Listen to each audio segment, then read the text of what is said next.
विदेश जाने नेपालीहरूका कथा, श्रमिकदेखि मालिकसम्मका कथा, पीडाका कथा, रातो बाकसका कथा, देश विदेशमा नेपालीहरूले गरेका उन्नति प्रगतिका कथा। कार्यक्रम देश विदेश मात्र अरनिको टेलिभिजनमा। आदरणीय दर्शकवृन्द नमस्कार। कार्यक्रम देश विदेशमा यहाँलाई स्वागत छ। म रवि भट्ट। अरनिको टेलिभिजन मार्फत कार्यक्रम देश विदेश यो पहिलो र अलि फरक प्रस्तुति लिएर हामी उपस्थित भएका छौँ। कार्यक्रम देश विदेशमा हामी विशेष गरी वैदेशिक रोजगारी सम्बन्धी जानकारीहरू यहाँलाई प्रस्तुत गर्नेछौँ। प्रवासमा भएका नेपालीहरूका उन्नति प्रगतिका कुराहरू प्रस्तुत गर्नेछौँ भने त्यस्तै सम्बन्धित क्षेत्रमा जानकार व्यक्ति विशेषलाई चाहिँ हामी स्टुडियोसम्म निम्त्याएर उहाँहरूको कुराकानी राख्नेछौँ। यसै क्रममा आज भने मैले यस्तो व्यक्तित्वलाई निम्त्याएको छु जसले विगत 14 वर्षदेखि खाडी मुलुकको कतारमा रहेर त्यहाँको स्थानीयहरूसँग मिलेर राष्ट्रिय मानवाधिकार समिति कतार नेपाली समाजका प्रमुख तथा संयोजक पनि हुनुहुन्छ। उहाँको बसाइसँगै समाजसेवी र साहित्यकार लेखनहरू पनि थुप्रै रहेका छन्। 30वटा भन्दा बढी पुस्तकहरू जसमा कतारी कानुन समसामयिक विषयमा लेख सङ्ग्रह, अरबी भाषा साहित्य दर्शन पनि समावेश भएका छन्। यिनै व्यक्तित्व आज हाम्रो सामु उपस्थित हुनुहुन्छ। उहाँ हुनुहुन्छ प्रोफेसर मोहम्मद रमजान अली मिया। आउनुहोस् उहाँलाई स्वागत गरौँ कार्यक्रममा। यहाँलाई स्वागत छ कार्यक्रममा। धन्यवाद, नमस्ते। विशेष गरी यहाँ निकै लामो समयसम्म कतारमा रहेर जुन नेपालीको गतिविधिहरू यहाँले स्पष्ट रूपमा देख्नुभयो, त्यहाँका श्रमिकदेखि लिएर नेपाली व्यवसायिकदेखि लिएर कुटनीतिक थलोदेखि लिएर सबै क्षेत्रलाई देखिरहँदा हामी अहिले यति बेला कतारतिर नै लागौँ र विशेष गरी यहाँले चाहिँ आफू गएदेखिका अहिलेसम्मका कुराकानी चाहिँ यहाँलाई चाहिँ राख्नलाई म अनुरोध गर्दछु। धन्यवाद। अब मैले मेरो कुराको सुरुवात कहाँबाट गरौँ, म अलिकति दुविधामा परेको छु। किनभने यो एक दिनको कथा होइन, एक महिनाको कथा होइन, एक वर्षको कथा होइन, यो एक दशकभन्दा लामो कथा हो। म 2007मा कतार प्रवेश गरेको व्यक्ति हुँ। जति बेला मैले कतारमा पाइला टेकेँ त्यति बेला नेपालीहरू थोरै सङ्ख्यामा कतारमा थिए र अहिलेको कतार र अहिलेका कतारका नेपालीहरू वास्तवमै भन्ने हो भने धेरै अगाडि बढिसकेका छन्। नेपालीहरूको दोस्रो घर भनेर कतारलाई चिनिन्छ, किनभने कतारमा जति कतारीहरू छन् 3,25,000, त्योभन्दा बढी सङ्ख्यामा हामी छौँ। लगभग हामी विगतको पछिल्लो वर्षको तुलना गर्ने आँकडाको कुरा गर्ने हो भने हामी 4 लाखभन्दा बढी थियौँ भने अहिले यो कोभिडको समस्या अथवा कोभिडको महामारी पछि पनि हामी लगभग 3.5 लाखको हाराहारीमा छौँ र तीमध्ये अधिकांश नेपालीहरूले ठुलै प्रगति गरेको मैले नेपाल यो जुन कोभिड जुन आइसकेपछि यो भित्र चाहिँ नेपालीहरूले कतिको असरहरू भोगे, त्यहाँ कतिको असर पर्यो नेपाली समाजलाई र कति नेपाली चाहिँ अब नेपाल फर्के, यहाँलाई केही थाहा छ जानकारी? निश्चित रूपमा यो एउटा चाहिँ विश्वव्यापी नै महामारी भएको कारणले गर्दा पनि जहाँ अन्य देशका नागरिकहरूले विभिन्न समस्याहरू को सामना गर्नु पर्यो, जुझ्नु पर्यो, त्यहाँ नेपालीहरू पनि पक्कै पनि प्रभावित भए र तथापि मृत्युदर समग्रमा हेर्ने हो भने पनि खाडीको कतारमा खाडीका अन्य राष्ट्रहरूभन्दा पनि कतारमा चाहिँ धेरै नै मृत्युदर कम भयो र सङ्क्रमण पनि त्यसरी फैलिन पाएन। त्यसको प्रमुख कारण भनेको कतारको एउटा गतिशील नीति र त्यहाँ रहेका आफ्ना नागरिक र विदेशी नागरिकहरूलाई कसरी सुरक्षा गर्न उनीहरूलाई कसरी सुरक्षा प्रदान गर्न सकिन्छ भनेर सुरुका दिनदेखि नै यस रोगसँग चाहिँ जुझ्नका निम्ति चालिएका कदमहरूको अनुरूप हेर्ने हो भने त्यो धेरै नै कम छन् र केही नेपालीहरू मृत्यु भएको हामीले सुन्यौँ। तर किनभने कतारमा कुनै पनि नागरिकता खुलाइएन, कुनै राष्ट्रियता खुलाइएन, जसको कारणले गर्दा यति नै नेपाली मर्यो भन्ने सङ्ख्या चाहिँ त्यो मलाई पनि जानकारी छैन। सायद यसबारेमा बाहिर कुरा पनि आएका छैनन्। त्यहाँ चाहिँ कतार सरकारले जस्तो कि नेपालीहरूमाथि जस्तै यो कोभिड होस् अथवा अन्य श्रम गरिरहँदाखेरि कस्तो किसिमको चाहिँ मद्दत पाएका हुन्छन्? जस्तो श्रमिकहरू पीडित हुन्छन्, त्यस्तो अवस्थामा चाहिँ तपाईँ त्यहाँ विज्ञ पनि हुनुहुन्छ, त्यस्तो अवस्था कतारीहरू चाहिँ कस्तो रेस्पोन्स गर्छन्? एकदमै राम्रो रेस्पोन्स गरे। यहाँसम्म कि एक दिन पनि हामीलाई यस्तो महसुस भएन कि हामी कुनै महामारीको सामना गरिरहेका छौँ, महामारीसँग जुधिरहेका छौँ। यद्यपि आंशिक रूपमा केही क्षेत्रहरूमा लकडाउन पनि भयो र त्यो लकडाउन पनि ती क्षेत्रका नागरिकहरू औद्योगिक क्षेत्र सनाइया 1 देखि 32 नम्बरसम्म चाहिँ केही महिनाको लागि लकडाउन गरियो। त्यो उनीहरूको सुरक्षाको लागि थियो र वास्तवमा त्यो गर्नु कतार सरकारको एउटा एकदमै चलाकीपूर्ण एउटा कदम थियो, जसलाई सबैले स्वीकारे। हामी लकडाउनको अवधिमा पनि त्यहाँ गयौँ र राम्रो रेस्पोन्स पायौँ। त्यहाँ स्वास्थ्य सुरक्षाका सम्पूर्ण सुविधाहरू उपलब्ध थियो। त्यहाँ चाहिँ तपाईँको 24 घण्टा इमर्जेन्सी स्वास्थ्य उपकरणहरूको व्यवस्था गरिएको थियो। फिल्ड अस्पतालहरू कायम गरिएका थिए। त्यहाँका अस्पताल लगायत त्यहाँ व्यापारिक व्यावसायिक केन्द्रहरू पनि खुल्ला थिए। त्यहाँ चिया स्टलहरू पनि खुल्ला थिए। त्यहाँ फार्मेसीहरू पनि खुल्ला थिए भन्नाले त्यो एउटा टेरिटोरीभित्र पनि मानिसहरू आफूलाई सुरक्षित महसुस भएको उहाँहरूले हामीलाई जानकारी गराउनु भएको थियो। सुरुमा जसरी कतारमा धेरै नेपालीहरू यहाँले भन्नु 4 लाखभन्दा माथि रहेको अवस्थामा अहिले 3,25,000 करिब नेपालीको जनसङ्ख्या रहेको छ र पछिल्लो समय अलिकति परिवर्तन भएको कतारमा भन्ने सुनिन्छ र चाहिँ नेपाली श्रमिक लगायत अन्य त्यस राष्ट्रमा काम गर्ने श्रमिकहरूलाई पनि त्यहाँको सरकारले राम्रो व्यवस्था गरेको छ भन्नेमा चाहिँ सुनिन्छ। यसमा चाहिँ यहाँको एकदम नितान्त रूपमा कतार सरकारले चाहिँ त्यहाँ रहेका श्रमिकहरूको हक अधिकारका लागि स्टेप बाई स्टेप जुन कदमहरू चाले त्यसमा सबैभन्दा पहिला कफाला सिस्टमको अन्त्य, यसलाई विश्व समुदायले नै त्यसलाई स्वागत गर्यो। त्यसपछि अहिले पछिल्लो पटक मध्यपूर्वमै कतार एउटा यस्तो देश हुन सफल भयो जहाँ श्रमिकको न्यूनतम पारिश्रमिक तोकियो, जसमा 1,000 रियाल सेलरी बेसिक तोकियो भने 300 खानाको अतिरिक्त तोकियो भने 500 रुपियाँ एकोमोडेसनको लागि उनीहरूको बासको लागि तोकियो भने समग्रमा 1,800 सेलरी तोक्ने कतार मध्यपूर्वमै पहिलो राष्ट्र भयो।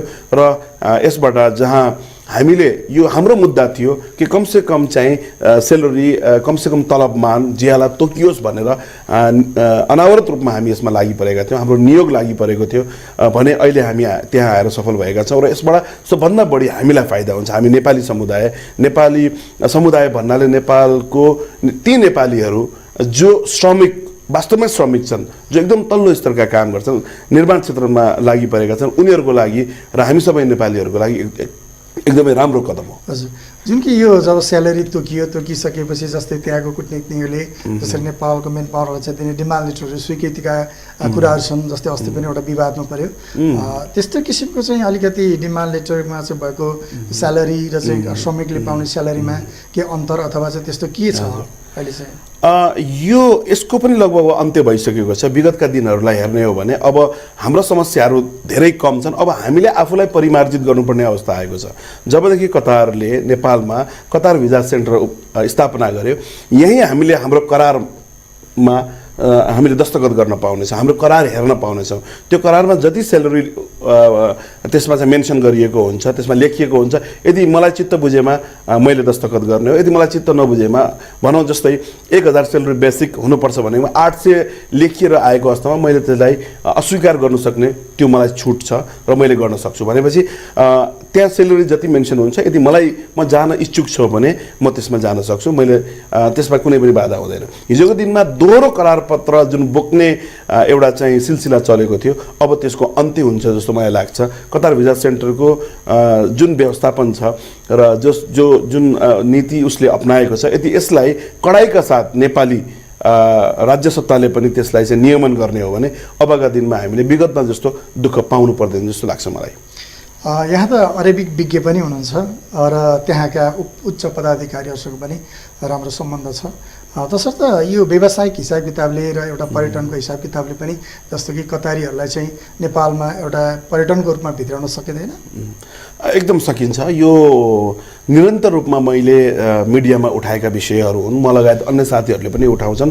तर मैले त एउटा अभियानको रूपमा यसलाई लिएको छु कि हामीले कतार बनायौँ, अब कतारले नेपाल बनाउनुपर्छ। यसका केही हामी यसका चाहिँ पूर्वाधारहरू चाहिँ हामीले बनाउनु पर्ने आवश्यकता देखिन्छ। सबैभन्दा पहिला हामीले नागरिक स्तरको नागरिक पिपुल टु पिपुल रिलेसन जुन तपाईँको जनस्तरको सम्बन्ध छ, यसलाई बलियो बनाउनु पर्ने आवश्यकता म देख्दछु। किनभने कतारीहरू या खाडी मुलुक त्यसमा पनि कतारीहरू चाहिँ एकदमै शौकिन हुन्छन् घुम्नका निम्ति।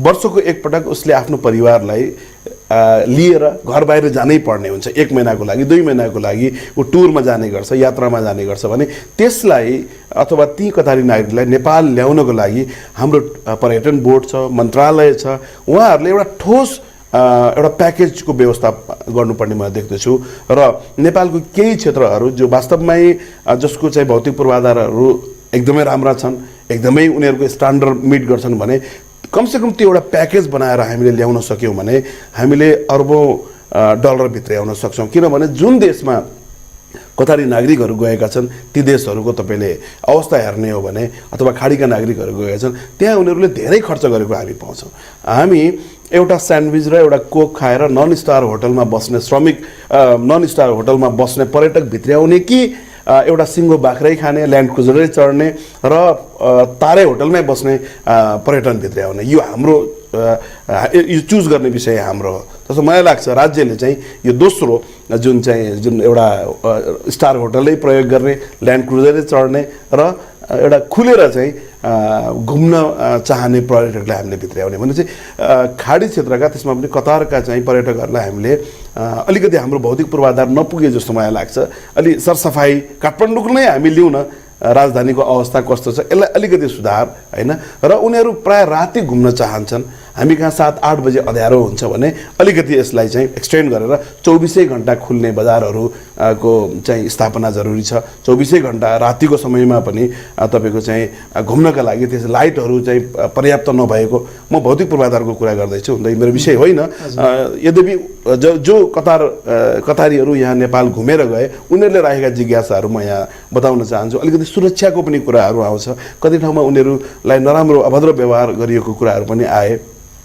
यहाँबाट थाइल्यान्ड जानु सस्तो छ एउटा कूटनीति विदेशी कूटनीतिलाई कतारी कूटनीतिलाई तर यहाँबाट पोखरा जानु उसलाई महँगो पर्छ भनेपछि एउटा प्याकेज बनाएर हामीले गर्यौं भने चाहिँ वास्तवमा हामीले कतारी रियाल भित्र्याउन हामी सफल हुन्छौँ जस्तो मलाई लाग्छ यहाँले जुन यो विषयलाई चाहिँ अब पत्रपत्रिकामा यसरी उजागर गरिरहँदाखेरि मिडियामा आइरहँदाखेरि त्यहाँको कूटनीतिक नियोगले चाहिँ यो पहल गर्न सक्दैन वास्तवमा त यो त्यो कतारमा रहेको नेपाली नियोगकै जिम्मेदारी हो नियोगले हरेक 3 महिनामा 6 महिनामा यस प्रकारका प्रोग्रामहरू मिटिङहरू चाहिँ अरेन्ज गरेर त्यहाँका व्यवसायीहरूलाई जम्मा गरेर नेपालबारे जानकारी गराउने पछिल्लो केही समय अगाडि चाहिँ पूर्व राजदूतहरूले त्यो प्रयास गरेका हुन् तर त्यो प्रयास अलि असफल भयो कसरी असफल भयो भने त्यहाँ बजेटको कमी देखियो त्यहाँ व्यवस्थापनको कमी देखियो अलि नेपालबारे वृत्तचित्र मात्र देखाउने नभइकन त्यहाँ समय समयमा हुने लाग्ने मेलाहरू छन् एक्जिबिसनहरू छन्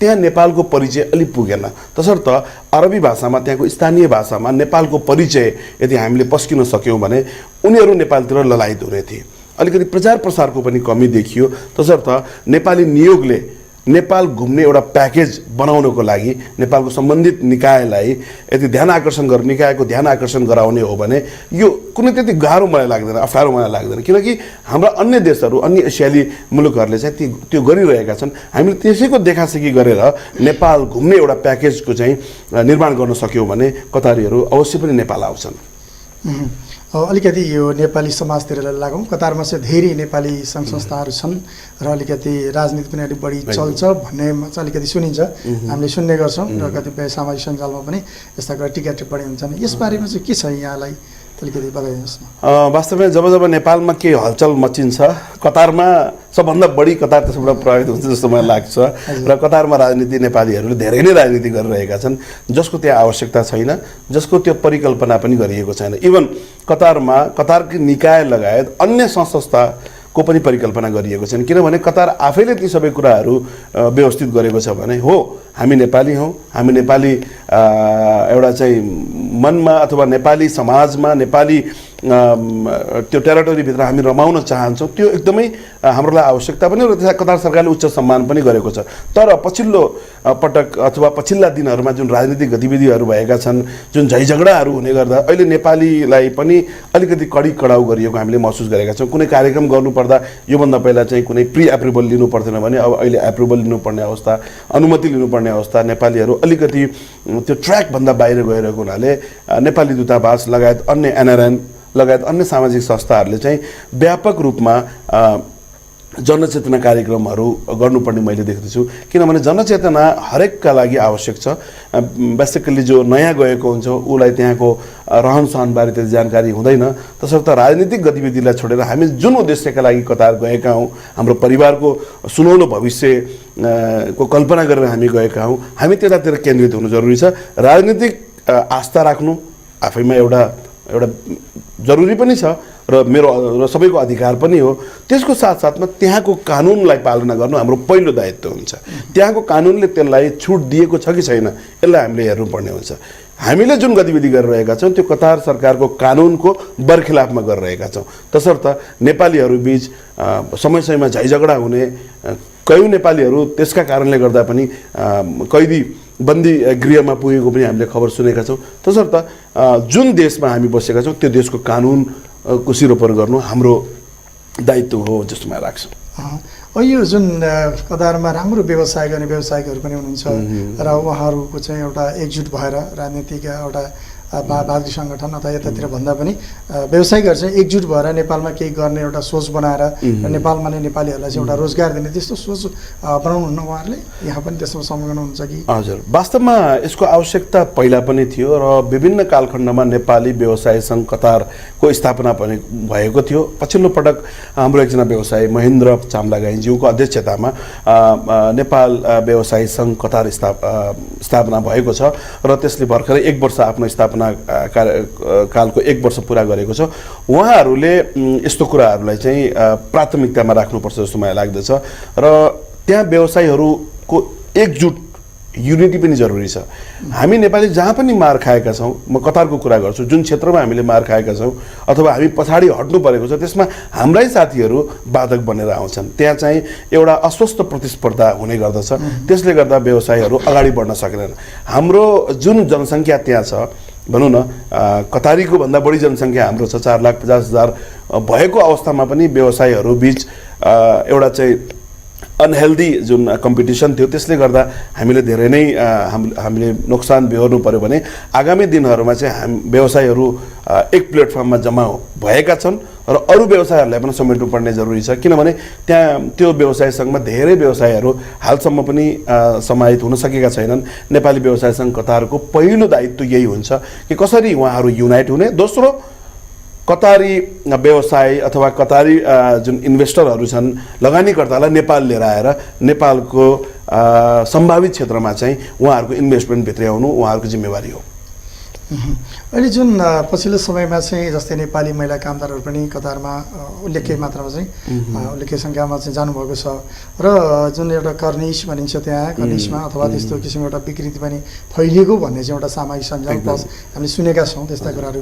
त्यस्तो न्यूनीकरण गर्नको लागि त्यहाँका सामाजिक सङ्घ संस्थाले कस्तो भूमिका खेलेको छ नेपाली व्यवसाय सङ्घको कुरा गरिसकेपछि म नेपाली महिला समाज कतारको पनि कुरा गर्न चाहन्छु नेपाली महिलाहरूको हक अधिकार उहाँहरूको सुरक्षाका निम्ति उहाँहरूलाई आइपर्ने समस्याहरूको न्यूनीकरणका निम्ति यो समाजको स्थापना भएको थियो र त्यसले उल्लेखीय कार्यहरू गरेको छ हाल पनि 25,000 भन्दा बढी नेपाली महिला कतारमा कार्यरत छन् र यदि हेर्ने हो भने सरसर्ती हेर्ने हो भने नेपालीका कारणले गर्दा नै नेपाली महिलाहरूले दुःख पाएको र नेपाली महिलाहरूको जुन एउटा खुल्ला जुन एउटा वातावरणमा उहाँहरू पसिसकेपछि कता कता हराएर उनीहरू विचलित हुनु परेको जस्तो मलाई लाग्छ र कर्निसको जुन यहाँले कुरा गर्नुभयो त्यहाँ नेपालीहरूलाई वास्तवमा कतार सरकारले छुट नै दिएको हो त्यहाँ जस्ता गतिविधिहरू हुने गर्दथे त्यसले हाम्रो शिर झुकेको छ र त्यहाँ झैझगडा मात्र नभइकन त्यहाँ अन्य धेरै कुराहरू जुन मैले मिडियामा भन्न सक्दिनँ